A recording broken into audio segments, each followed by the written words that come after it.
सोळंकेजी, एक शेवटचा प्रश्न मी तुम्हाला विचारते, तुमचं वैयक्तिक मत हवंय। धनंजय मुंडेंच्या बाबतीत सुरेश धस आणि संदीप क्षीरसागर यांनी जे आपलं मत, जी आपली भूमिका मांडलेली आहे की जोपर्यंत या प्रकरणाची चौकशी पूर्ण होत नाही तोपर्यंत धनंजय मुंडेंना मंत्रिमंडळातून बाजूला ठेवावं, त्यांचा राजीनामा घेतला जावा।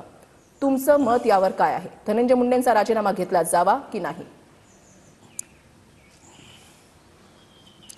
हे प्रकरणाची निपक्षपणे जर चौकशी करायची असेल तर राजकीय हस्तक्षेप आणि कुठलाही प्रकारचं जे देवेंद्रजी म्हणतायत की आम्ही निपक्षपातीपणे चौकशी करू, परंतु मला त्यांनाच विचारायचं की आज 18 दिवस झाले, मग आरोपीला का अटक होत नाही?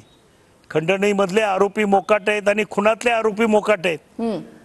हे कशामुळे होतंय हे त्याचा खुलासा त्यांनीच करावा। आता आम्हाला तर काही कळत नाही। 18 दिवस होऊन जर आरोपी अटक होत नाहीत तर काय, म्हणजे पोलीस खातं काय करते?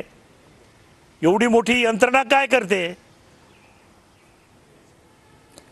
सोळंकेजी, तुम्ही जो प्रश्न उपस्थित करताय तोच प्रश्न आज सर्वसामान्य माणसाला सुद्धा पडलेला आहे की यंत्रणा नेमकी करते तरी काय? कारण 18 दिवस झालेल्या एका सरपंचाची हत्या होऊन मात्र अजूनही सर्व आरोपींना अटक होत नाहीये। आमची सुद्धा हीच अपेक्षा आहे की लवकरात लवकर जे कोणी दोषी आहेत, जे गुन्हेगार आहेत, त्यांना अटक व्हावी आणि त्यांच्यावर कठोरात कठोर शासन व्हावं। एक चांगला मेसेज महाराष्ट्राला गेला पाहिजे। धन्यवाद तुम्ही तुमची भूमिका TV9 मराठीकडे मांडण्यासाठी।